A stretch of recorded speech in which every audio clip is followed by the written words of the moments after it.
నడుము నొప్పికి డిస్క్ కూడా కారణం కావచ్చు. చాలా మంది తరచూ బ్యాక్ పెయిన్ వస్తోందని చెబుతూ ఉంటారు.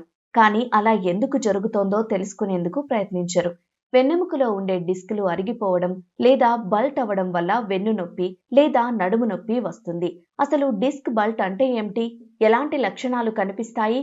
జాగ్రత్తలు, ట్రీట్మెంట్ ఎలా అనే వివరాలను చూద్దాం. డిస్క్ అరిగితే మొదట తేలికపాటి నొప్పి కనిపిస్తుంది. తర్వాత క్రమంగా నొప్పి పెరిగి కాళ్లకు కూడా వ్యాపిస్తుంది. నరాలపై ఒత్తిడి పడి కాళ్ళు మొద్దుబారడం, బలహీనపడడం వంటివి జరుగుతాయి. ఒక్కోసారి నిలబడడం, నడవడం కూడా కష్టమైపోతుంది. కాబట్టి డిస్క్ బల్ట్ సమస్యను తేలికగా తీసుకోకూడదు. నడుము అరగటం అనేది ఈ ఏజ్లో కొంచెం తక్కువ అండి. డిస్క్ మీరు అన్నట్టు ఆ డిస్క్ ప్రొలాప్స్, డిస్క్ బల్జ్ అంటాం. అంటే నడుములోంచి ఉన్న మెత్త పదార్థము ఆ ఎముకల నుంచి వెనక్కి వచ్చి పెద్ద నరం మీద నొక్కటం. దాన్ని 3 స్టేజెస్ లాగా ఉంటాయండి. కొంచెం బయటికి రావటము బల్జ్ అంటాము, తర్వాత ఇంకొంచెం వస్తే ప్రొలాప్స్ అంటాము, ఇంకా బయటకు వస్తే డిస్క్ బయటకు వచ్చేసి ఇంకా పైకి కానీ కిందికి కానీ వెళ్తుంటుందండి. సో వీటి వల్ల ఏమవుతుందంటే ఆ నరాల మీద ప్రెషర్ అవుతుంటుంది. అండ్ మీరు చేస్తున్నప్పుడు కూడా ముందుకు వంగటము, తర్వాత ముందుకు వంగి బరువులు ఎత్తటం వల్ల ఆ ప్రెషర్ ఇంకెక్కువ అయ్యి ఆ పర్టికులర్ నర్వ్ ఏదైతే కాలు కానీ లేకపోతే నడుము కానీ వెళ్తుంటుందో సో దాని మీద ప్రెషర్ ఎక్కువై మీకు నొప్పి రావటం ఒకటి. దాని తర్వాత ఆ నరాల ఎమ్మట మొద్దుబారినట్టు ఉండటం. ఈ 2 రకాలు ఉంటాయి. సో మోస్ట్ ఇంపార్టెంట్ ఏంటంటే ఫస్ట్ మీరు చూసుకోవాల్సింది ఏంటంటే ఈ నొప్పులు ఎప్పుడు ఎక్కువ వస్తున్నాయి. నడుస్తుంటే వస్తుందా, పడుకున్నప్పుడు వస్తుందా?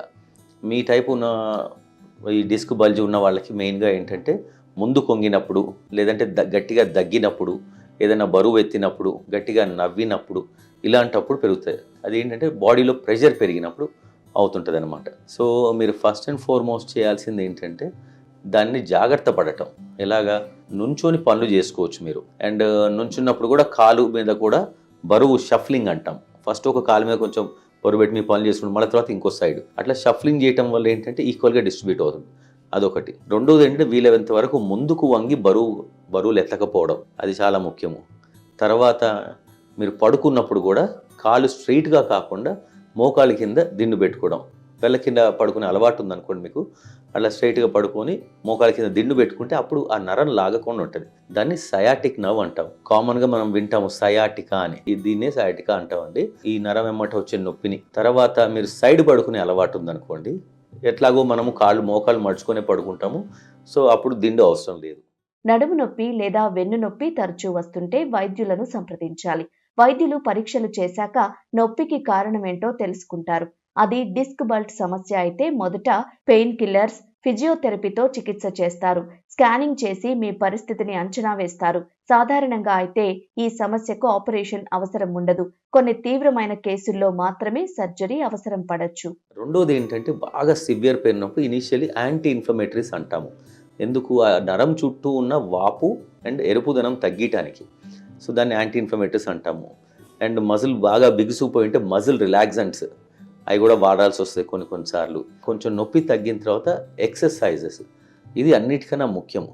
ఇప్పుడు మీరు లైఫ్ లాంగ్ మాత్రల మీద నిలబడలేరు అండ్ మాత్రలు వేసుకోకూడదు కూడా. సో అందుకని ఏం చేయాలంటే ఫస్ట్ మీరు రెస్ట్ ఇవ్వటము, ట్యాబ్లెట్లు వేసుకోవడం. 4-5 రోజులు అయిన తర్వాత తగ్గిన తర్వాత అప్పుడు మీరు ఎక్సర్సైజ్ స్టార్ట్ చేయాలి. ఎక్సర్సైజ్ ఎలాగా? ఇప్పుడు ఫస్ట్ అండ్ ఫార్మోస్ట్ ఎక్సర్సైజ్ చేసే ముందు మీకు ఒక ఎక్స్రే తీయాలి. ఎక్స్రే తీసి దాంట్లో ఆ నడుము ఏమైనా జారిపోతుందో లేదో చూసుకోవడం. బోన్స్ అది జారట్లేదు అంటేనేమో అప్పుడు బోర్లా పడుకొని వెనక్కి చేసే ఉంటాయి ఎక్సర్సైజ్. రోజు మినిమం 3 పూటలు మీరు తినే ముందు ఆ ఎక్సర్సైజ్ చేసుకోండి. అదే నడుము జారుతుంది అనుకోండి, ముందుకు చేసే ఎక్సర్సైజ్ ఉంటాయి.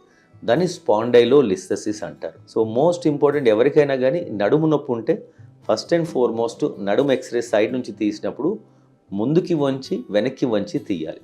ఈ తీయడం వల్ల నడుము ఇన్స్టెబిలిటీ అంటాం. అంటే దానికి అది జారిపోతుందా లేదా.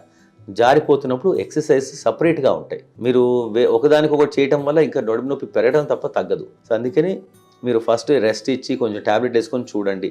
లేదంటే ఎవరైనా ఆర్థోపెడిక్ సర్జన్ కానీ స్పైన్ స్పెషలిస్ట్ కానీ సంప్రదిస్తే అప్పుడు మీ ఎంఆర్ఐ చూసి మోస్ట్లీ ఎక్సర్సైజ్ చెప్తారు. And majority back pains operations లేకుండా సెట్ అయిపోతాయి. ఏదో అరుదుగా కొంతమంది ఈ ఎక్సర్సైజ్ అది మన ఆపరేషన్స్ అవసరం ఉంటాయి. అండ్ ఇప్పుడు వచ్చే లేటెస్ట్ ఆపరేషన్స్ ఏంటంటే కీ హోల్, చిన్న ఘాటుతోటి ఆల్మోస్ట్ ఒక 0.5 సెంటీమీటర్ ఘాటుతోటి ఆ ఉన్న డిస్క్ తీసేస్తాము. దాని తర్వాత మైక్రోస్కోపిక్ డిస్కెక్టమీ అని ఉంది. ఇవన్నీ కొంచెం లేటెస్ట్గా వచ్చినాయి. పాతకాలం పద్ధతులు అయితే పెద్దగా ఘాటు చేసి ఆ బోన్ కట్ చేసి తీయటం.